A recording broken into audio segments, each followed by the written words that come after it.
CBD is another one that confuses people a lot. So we keep talking about them, sharing good information, really editing down this vast wellness world to kind of what those essential things are. And so that's kind of what I see 2023 looking like, focusing on those pillars of wellness and picking up a thing or two about what's new. Hi, I'm Zoe. Hi, I'm Erica. Hey, Erica. This is our podcast. Well, what do we do on the podcast? We talk to wellness experts. Well, what do we talk about? Wellness stuff. And why are we doing this? Because we want to have an inclusive conversation about things that you can actually use and apply to your life. Right. We don't think that wellness should feel preachy. We think it should feel like everybody can participate. That's right. So if you like what you hear, tell a friend. Give us 5 stars. They're all free. All of the above. All of the above. And think of us as your navigators on the bumpy highway to well. Hey, co-founders of Earth and Star here. Real quick. What if we told you that your morning cup of coffee could deliver powerful immune support, keep dementia at bay, and help you sleep like a baby? Or that you could improve your gut health and reduce inflammation with a delicious daily gummy? You'd probably say we're full of shiitake. Well, it can. And as it turns out, all of these powerful health benefits are hiding right under our feet, literally, in the form of functional mushrooms, sometimes referred to as adaptogens. Adaptogens. They are fancy plants and fungi chock full of science-backed benefits to help your body restore, defend, and perform every single day. Earth and Star is our line of super premium adaptogen-infused goodies. Goodies. What do we got? We've got organic ground coffee in dark roast, hazelnut, even decaf for people like me. And they're all boosted with a powerful dose of adaptogen extracts to give you the most delicious morning brew with zero crash, zero jitters, zero for real. Talk to me. I like it. But is it actual coffee? Or that weird muddy tasting coffee replacement that you have to like mix and froth and then convince yourself it tastes good. Tastes good and not like mud, you mean? No, because it's actual coffee. We just added in the extracts. So you get extracts for powerful focus, sustained energy, no anxiety, no big whoop. And if that's not your thing, we've also got dark chocolate bars. I mean, come on, they're organic, 72% cacao with delicious flavors like mint, orange, sea salt, and all with no weird crap or additives. Most likely you have a daily chocolate habit anyway, so why not make it super delicious and functional while you're at it? And what's that? You still need an easier way to make this adaptogen habit stick? I see what you did there. I see where you're going. Done. I know. Here's what I did. We've got gummies too. Get it? They stick. Nice. And we managed to pack a therapeutic dose into just 2 little vegan gummies. Two, not 4 or 6, because come on, people, no grown-ass adult needs 6 gummies a day. But if you do, no judgments. No judgments. And no, Earth and Star products do not taste like mushrooms. We will legit give you your money back if you taste even the slightest hint of shroominess. Our products are just like the ones you are already consuming regularly. Real coffee, real chocolate, etc. They are just boosted with functionality to help you adapt every day. Adapt every day with all the stuff that comes our way. Oh my God, I just did a rhyme. That was good. That's pretty good. So check us out at earthandstar.com or follow us at Earth and Star Co. And if you want 15% off, you can use the code HTW on your first order.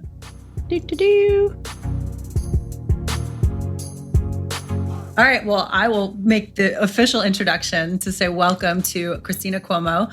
You have a list of accolades, and I don't want to misquote or misrepresent. You are the editor-in-chief of The Purist. Yes, I've upgraded myself to CEO. Oh, perfect. Good. That's amazing. I'm always like this behind the scenes person trying to move the needle in this direction of health and wellness for individuals. And so for me, to give myself some kind of, glorious moniker, it's like ego, I don't need it. I don't need to do it. So yes, I'm the founder and the editor of Purist. And the CEO, because you just gave yourself a promotion. Congratulations. Yes. I bet that was a really fun day at the office. Yeah, I made that decision a few days ago. I was like, why can't I be the CEO? And my CFO said, but you are. And I was like, oh, okay. I love it. Well, we love talking to you. We had the privilege and fun of doing an event with you earlier this summer in the Hamptons to help get the word out about Earth and Star. And we're very grateful that you invited us to participate in that, because we met a lot of really awesome, fun people.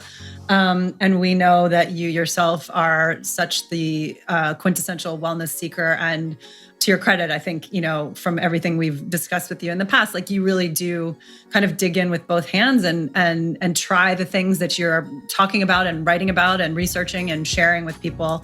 And so we wanted to kind of have a little, it's not quite the new season, but, it's Halloween, so we can get a little mystical and do some predictions and talk about the things that are exciting for you in the world of wellness right now. Maybe if you can just speak to like a couple different trends, and we can bat those around, because I know Zoe and I are also ourselves always kind of pulling threads and trying things out for ourselves. And we want to hear what's fun and interesting for you these days. By the way, the year is 2022. We have to timestamp these things. Oh, you're correct. So really, we're looking at like, what are the things that we might expect in 2023? I'm going to give you a twofold answer.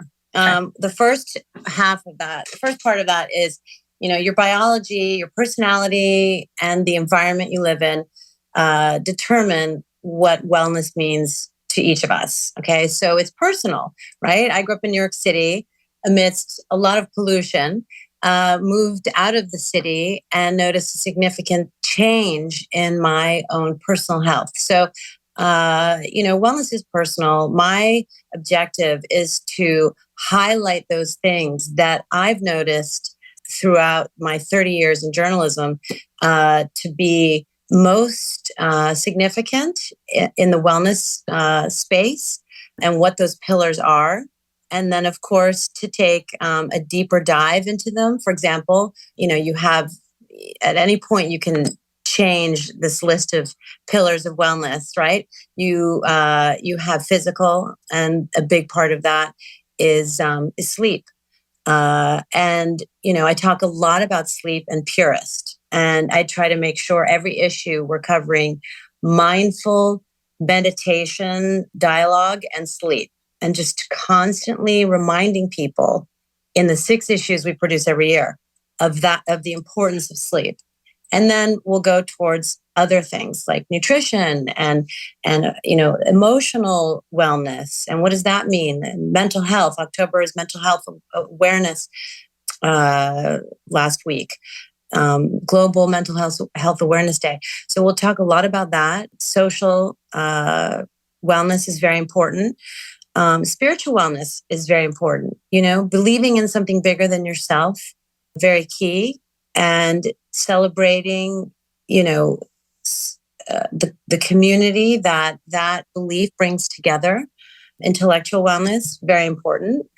Part of my vision to create a magazine was to create something that is a great read in an atmosphere when people thought, why would you create a magazine? Everything's digital now. And no, the whole point is that there's going to be a backlash at some point against only using your telephone. And then you're going to put it down and you're going to want to pick something up to read. And I want to be the thing that's on your desk, by your bedside table, in your foyer when you arrive home, or when you arrive to your weekend home, whatever it might be, because, your leisure time is when you can really indulge in things like wellness, or that's typically, what we have done historically. But I want it to be something, you're thinking about all day long, how to stimulate your good health, how to get ahead of your good health is what I always say. And then, of course, there's financial wellness that is not relying on others for your wellness financially, to really be in charge of your own personal financial status, and how to keep evolving so that it is a comfortable place to exist. So you're not living hand to mouth. So teaching young minds about financial wellness, how to do a tax return, for example, something I learned in 10th grade math because I was in a elevated math class. And I mean, I can't tell you how handy that was for me for, throughout my 20s when I couldn't afford an accountant, and those are things that, we try to talk about in Purist. And the last one, which is not the last because the list could go on, is environmental. Okay, that is a really important pillar of wellness. As I mentioned, moving from city to country made a huge difference for me, and caring about nature in a way that you just don't exist in it, but you're thinking about ways to better support it. And that's very key too. So those are sort of the more traditional things that I'm always trying to remind people to be mindful of in Purist. And then, of course, we go to things like beauty, right? So we can talk about new procedures and skincare and nutrition and what you ladies are doing is innovative and interesting. And I talk about Earth and Star a lot to my friends when they come over for a cup of coffee. And we talk about adaptogens and what are they? And are these going to make me high? No, they're not. It's really interesting how little people know about those things. And CBD is another one that confuses people a lot. So we keep talking about them. Sharing good information, really editing down this vast wellness world to kind of what those essential things are. And so that's kind of what I see 2023 looking like, focusing on those pillars of wellness and picking up a thing or two about what's new. And one trend I see really growing is products in the menopause space. Now, we talk about all the different life cycles of a woman, and this is one that typically has been a taboo topic. We dedicated our latest issue with Naomi Watts on the cover to sort of menopause awareness because it's Menopause Awareness Month, October. And we really wanted to address some of the concerns and topics that women go through in menopause that they don't want to talk about openly. And people like Naomi Watts are having this conversation and making this topic accessible, offering solutions, providing ideas to get through this life cycle. It's a vital time for women. And, one of the many life cycles we go through with the hormone changes. And, you start with these hormone changes in your teens, so the advice that we share really applies to any life cycle you're going through, whether you're a new mom and you've just gone through pregnancy, and how to nourish yourself and create a hormonal balance, how to get back to balance. It's always about that, really. So sort of what does that harmony look like and how do we achieve it? So I think products in the menopause space is something that I'm seeing, a big trend and what those products look like, which ones are effective, everything from CBD to topicals. How to get. Do you have a favorite, whether it's not necessarily the name of the brand itself, but like a favorite just method? So Naomi gave me a sneak peek of her product line, which is called Stripes. You earn your stripes, right? As a woman. So you get to this point where, then you can really be your best self. And that's sort of the message that women are trying to get across, is that when we reach menopause, which starts at 45 years old, you really are in a position. You really are in a position to recognize that you are your best self now. So, what does that look like? Well, you've lived a full life. You've probably had kids by then. If not, you are, probably running some company or, forging, ahead in some dynamic way, as I find most women are. And, so Stripes has some really good products from head to toe that I really like. I always thought about earning my stripes just as stretch marks, but so I like sort of reframing. I'll take it. It sounds great. Yeah, that's a great. I'm so happy that you're focusing on it because it is such. We've actually done a couple of podcasts about it, and Good. I learned so much every time. Every time. At 35, basically is perfect. So it starts early, y'all. Why do you think it's been so taboo for so long, which, I guess it's not surprising just in the patriarchy. I hate to be that girl, but it's true. I mean, that's the society we live in. But why do you feel like it's in the last couple of years? Because it does feel like in the last couple of years, all of a sudden this conversation is really becoming much more mainstream. Thank God. Like we are normalizing it. Do you feel like there's anything that we can credit specifically to what kind of triggered this move towards normalizing the conversation? Oh, that's a very good question.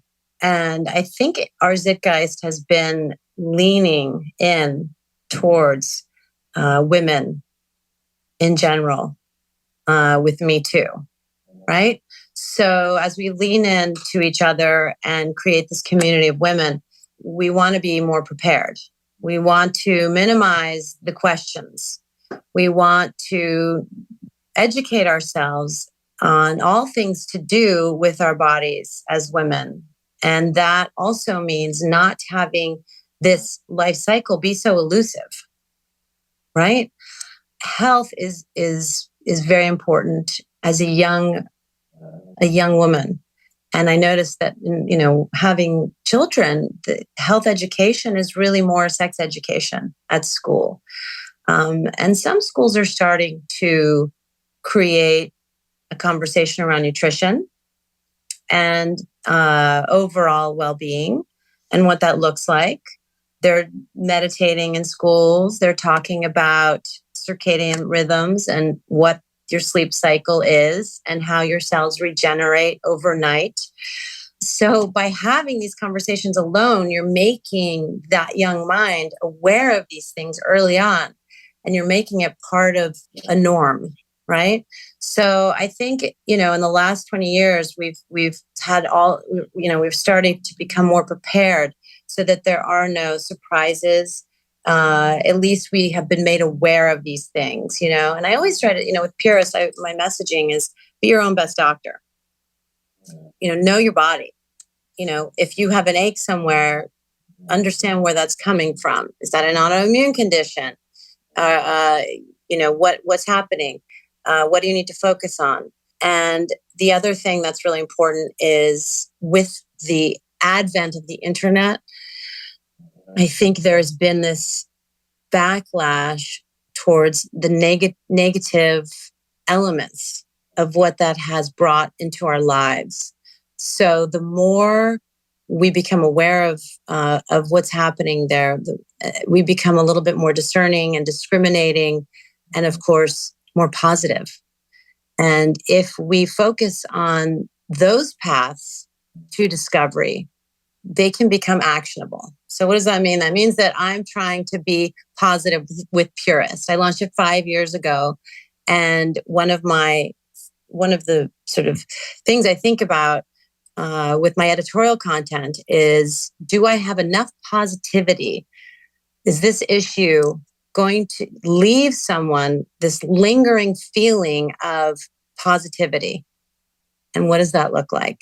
Purist positivity is also this like messaging thing that we started doing on my Instagram last week, even with these sort of 1 minute messages of how to think more positively. Replace that first thought, which might be negative, with a better second thought. Okay, give me an example because I could use that. So yeah, I mean, God, what's a good example? So you have a bad thought about, you had maybe a bad night's sleep, and you wake up and you're in a bad mood, and you think, oh, I have to deal with this today and that today. You know what? I'm going to clear that way of thinking out of my mind. I'm going to do, a 4 to 6 count breath 6 times. And I really don't want to, but I'm going to do it, because once I do that, I'm oxygenating my brain. I'm clearing out the cobwebs. I'm putting my mind into a meditative, more focused state. And then I'll supplement in a positive thought. What vitamins do I need to take today? Should I have, should I take those adaptogens now or should I wait till after I exercise? Things that are more productive. Yeah. Yeah. Productivity is only going to happen when you train your mind to be in that frame of mind, that positive frame of mind.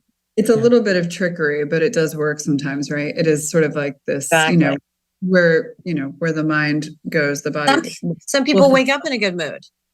Some people wake up and they're happy and they're positive and they're thinking, really wonderful thoughts and, all the time. But life just isn't quite like that. And as you get older and you're going through these life cycles and you're facing things that are unknown, it's very important to build a stronger base in your brain, and look for ways in which to do that. And you guys are providing a channel with Earth and Star, right? By creating a whole adaptogenic line of products. I mean, I don't think it's a coincidence. Maybe it's a coincidence, but it feels like the timing is just too, I don't know. It's too close that I think I'm speaking for myself, but I feel like I'm also speaking for, a number of women my age or my life stage, in that it's not as easy as it once was to wake up in a good mood. And it takes more coaxing or, as Zoe said, a little bit of trickery. It takes a little bit more effort to kind of get your mind right. And I think some of that is just, whatever, a product of the last 2 years of stress that we've been living in. But I think some of it is a product of a hormone shift. I think some of it is like, as we age, and this applies to men too, the gut bacteria definitely starts to deteriorate. And if you're not supplementing it, we don't all, but many of us are learning more about the connection between gut and brain. And I think it just feels like we have to be a bit more intentional about getting to that right mindset, by whatever means necessary. And I guess I'm saying this more as like a PSA, because I feel like there's so many people who I start to have a conversation. I've been real fucking vulnerable the last couple of months and sitting down with people and being like, I'm having a rough time. And then people will be like, you too? Like, me too. Oh my God. Like, what's going on with you?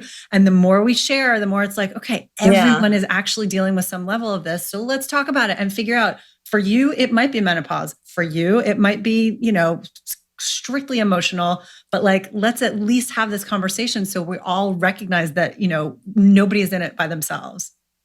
And even if you're not in some particular phase that is, challenging and you're just gliding along and, today's a good day, who knows what tomorrow will bring. The positive thought is that, again, get ahead of your health and do things to maintain that balance that you're experiencing. Yeah. Okay. So here's another trend that I want to get your take on, because I'm really eager to adopt it. And I feel that it's creeping in, and I want to embrace it. And I think it's another one of these sort of epiphanies, post-COVID epiphanies. Are you talking about embracing the gray hair? Because I'm not there yet. No. Me neither. I'm talking about just this sort of anti-hustle mindset. The quiet quitting? Not quiet quitting. It's not quiet quitting. It's just this sort of like, it's kind of a less is more, sort of be present, kind of accepting what is now, stop chasing everything. It's just an anti-hustle, like, to have the hustle and the constant, constantly busy, packed schedule, or diarrhea, some say, was sort of like a badge of honor. And I think a lot of people are sort of calling bullshit on that, rightfully so. And it's, I don't know, it's an interesting mindset that I feel like I've been remembering or thinking about more recently and more often. And I think that when I do, it really does force me to kind of like pause and like reevaluate what I really am running after right this second. Am I really just on the wheel? Is it all in there? It's all in there. Foundation of Purist. Pause. Okay. The pause in menopause, right? Pause, take a break. You don't need to be on that constant hustle path.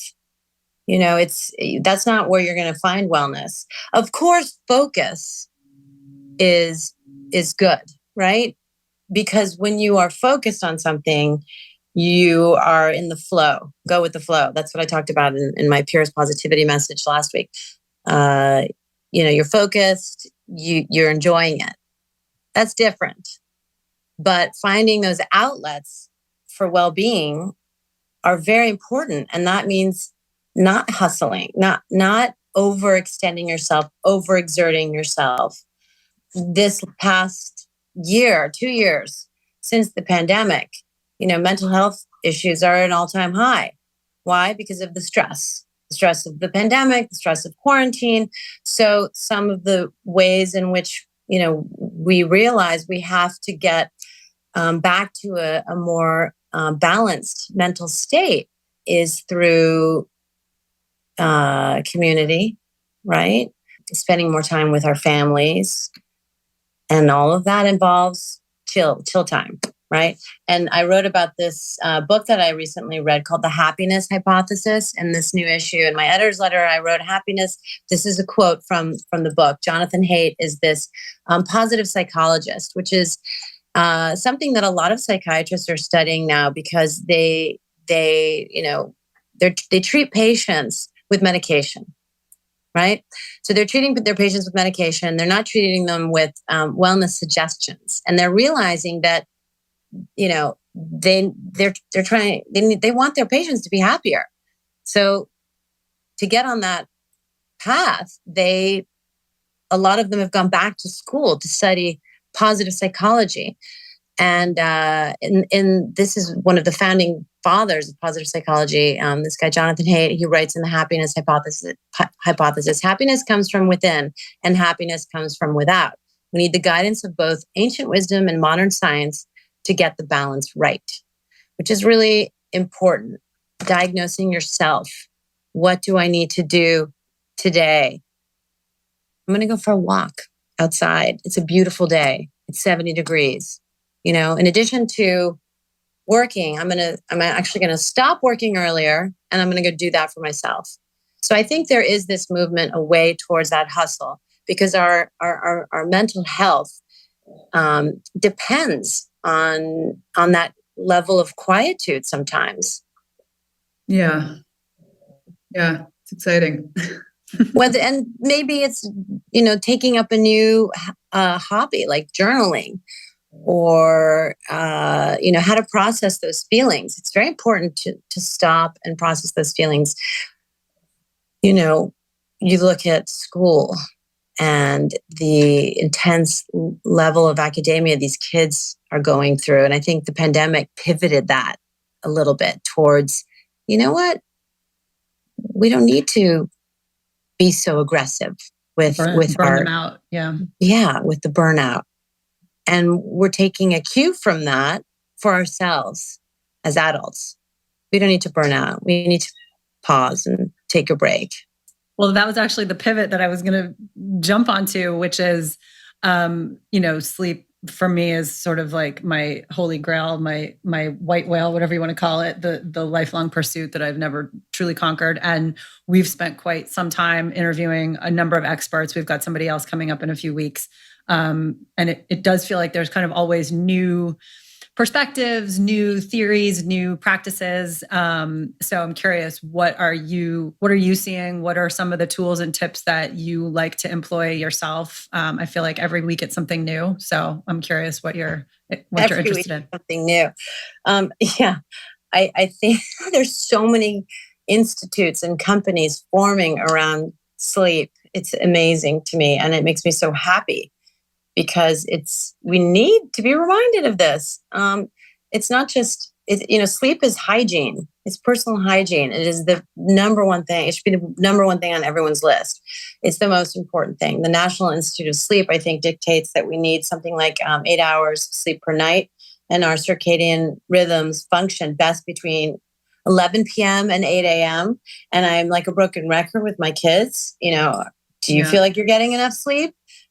I can answer that question for you. And the answer is going to be no. It's always a challenge, sleep. So we try to address in Purist what are the best remedies for that. And like you said, every week there's something new. So we go back to that ancient wisdom and, what is preventing you from getting that good night's sleep? This is something we all battle with. And what is depriving us from that? And why are we struggling? And what's making us wake up in the middle of the night? Is it that we didn't physically exercise that day? Is it the stress of a new job or the stress of no job? Is it something to do with our children and something? There's so much. So, one of the things that we look for are ritual. One of the things we talk about are rituals, not just remedies, right? But what are those rituals and how to get more sleep, how to create rituals at bedtime. And what does that look like? Taking a bath, meditating, adjusting sound and light that work for you and your circadian rhythm. We do spend a third of our lives sleeping. So we really have to figure this out and make it work.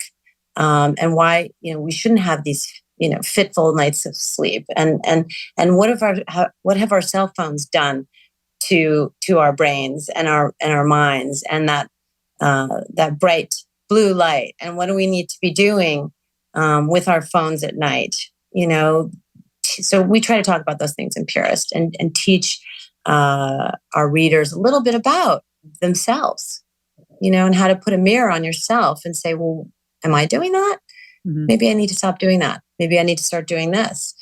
So we also talk about why sleep is so important too. Like I said, it is the ultimate hygiene. Our cells regenerate when we sleep. Our neurons, our nerve cells, they reorganize literally when we sleep. Our brain clears out the waste when we sleep, literally removing, toxic byproducts as we sleep. So we talk about all this in Purist and just kind of remind people on an issue to issue basis, when we wake up, our brains are working well when we've had a good night's sleep. So everything depends on sleep. And, I think for Purist, it's reminding people of that, teaching them and talking about different aspects of sleep and how important it is to get a good night's sleep and what falling asleep looks like. We'll write about those new apps. We'll write about sleep aids, which ones are legitimate, meaning they work, and so there are no mysteries. A lot what of people was your sleep hygiene last night? So melatonin for sure. Is that because you were traveling, or you do that every night? So melatonin is something that we're losing as we age, and it is something we lose when our circadian rhythm is off, is not in sync, right? So because we sit there with our phones like this all night long, we have this bright light in our faces. We're not releasing the melatonin properly in the proper dose for us to sleep. So I took melatonin, which always helps me stay in a nice sleep state and also fall asleep. That hypnagogic state, of consciousness, which is the state at the onset of sleep, is one of my favorite moments of the day, right? So I make myself aware of that.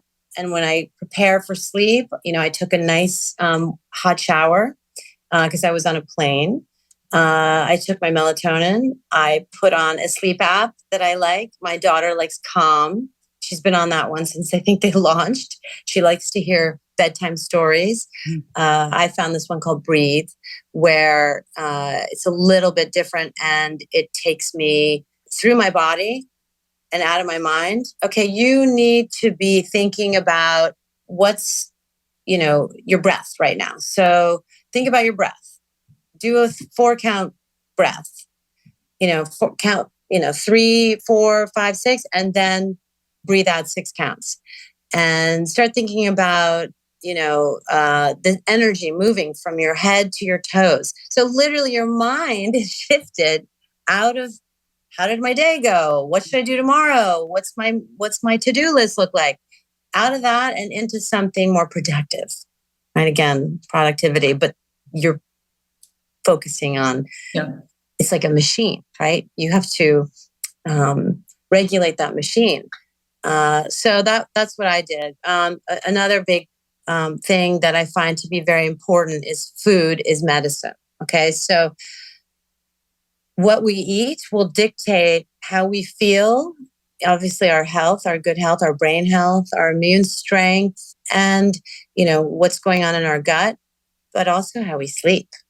If I have a nice piece of cake at bedtime, I'm not going to sleep well. If I'm going to drink a glass of wine before bedtime or within 3 hours before bedtime, I'm going to wake up in the middle of the night. So know your body, very important. Know that those things will do this to you. Be prepared for it and adjust. I'm not going to get up at 7 because it's a Saturday and I don't have to take the kids to school. So I'm going to get up at 9 tomorrow on Saturday. And Friday night, I can have my glass of wine and I won't stop. I will have just that one glass. I will not drink anything after 10 p.m. You've got to think about these things. Yeah. And at the same time, you want to enjoy yourself and have fun. But the enjoyment of it is through the understanding of your own body and how you absorb nutrients differently than I do, right? This notion of individualized medicine, individualized nutrition, that's a big trend I'm seeing in the wellness space as well. And that's where you guys fall into place, right? Yeah, but I think that's only as good as, to your point, the individualized, medicine or nutrition is only as good as how well you know yourself. So like you said, you have to keep a journal. You have to know what your triggers are, what helps you, what definitely doesn't help you. And it's completely different from one person to the next. And once you figure out that, then you say, okay, well then that's the supplement I need, or that's the food I need to avoid, or whatever it is. But the first thing you have to do is actually just keep score and keep track.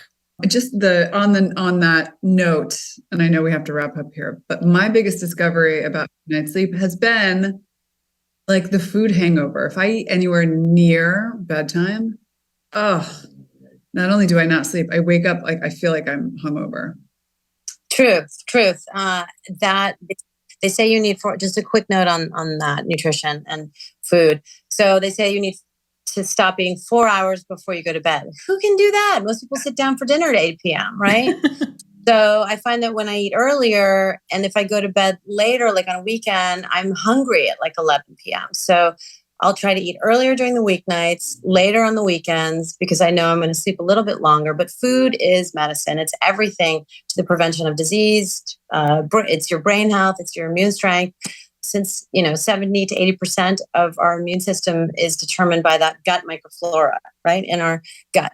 So we want to have a balanced microbiome, very important.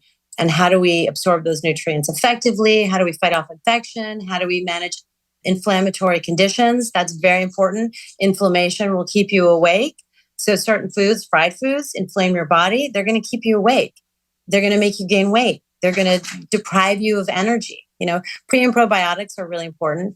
I think functional medicine, having a nutritionist at hand is important, or reading a book that one wrote and figure out what is universal and what is going to be individualized for you. I like elimination diets. I think they're great to reset your body. Intermittent fasting, I think all those things work to repair the body and get rid of any overprocessed foods that you've been eating. They're so toxic. I try to make my kids try everything. It's always difficult. Vitamin N, that book for nature. That's really key. How to get them back to nature. A lot of our kids are just deprived of that. So that's a really important thing. And food is a part of that. We planted a garden this summer. So I pick the tomatoes, I bring my daughter in there. I'll say, grab all the zucchinis you can. They love it when I cook the zucchini flowers for them. I make them a part of that experience. So that, what does the future look like? It's a return to that understanding that food is medicine. Food will help you, better food will help you sleep better. One of my favorite books, lastly, is Dr. William Lee's it's called Eat to Beat Disease. It's something that everybody should read. It's like a Bible on food. It's about the science of food. He put money behind clinical trials, breaking down different foods and how they, build your immune strength and what gut health and microbiome look like, which you guys obviously know a lot about. And it's really, creating, he studies this thing called angiogenetics. It's the study of your blood and your capillaries and how to keep your blood flowing the best you can so that you don't create or build disease in your body, which is really, really important. And these are just basics, and keep well hydrated. That's a really basic one. Drink a lot of water. Why? Not just because you're thirsty, but it helps keep your lungs moist, your mucus flowing. It clears the gunk out of your body. And it's just a great thing to be, it's a very easy thing to think about and do all day long. These are good tips. Cheers to that. Cheers. Thank you. Cheers. I could talk about this stuff all day long. I know. I feel like we need to do a part 2. We need to do it like seasonally. Yes, exactly. But those are just some things that to focus on and do the things that you love. Obviously, like I love surfing, and I haven't surfed in a few weeks because there was a hurricane, and it just got, the waves just got too big. And so what did I do? I went into the ocean, put my wetsuit on, I just went for a swim, and what a difference that made. In just my overall emotional state, my physical state, the anti-inflammatory aspect of that. Sometimes you have to make little adjustments, but do the things that you enjoy. That is primary. Amen. Amen. All good stuff. All good things to talk about. Thank you for that. God, Purist, crack it open. Dig in. Put it next to your nice. There's so much good stuff in there. There is. We love it. And thank you for creating it. Thank you. Thank you, ladies, so much. This was really fun. I love talking to you anytime. I hope you're getting your Purist in the mail. Are you receiving your copies? Okay, good. Thank you. So this issue, I think you'll love. Everyone should just check it out. The one with Naomi Watts on the cover about earning your stripes and what's revolutionizing how we view menopause. The individuals who are doing that, and then the products that are working. Awesome. Amazing. Can't wait to check it out. Thank you so much for joining us, Cristina. It's such a pleasure to have you as always. Thank you, Erica. Thank you, Zoe. I really appreciate you inviting me on for this wellness chat. Yeah. Thanks, Cristina. Have a great day. Have a good one. Bye. Bye, Purist. Thanks so much for listening. If you like what you heard, please go to Apple Podcasts and give us a review. Give us a couple of stars. Give us 5 whole stars. They don't cost you anything. And you can find out more information on our website at htwpodcast.com. And you can follow us on social at Earth and Star, which is at Earth and Star Co. Thanks so much.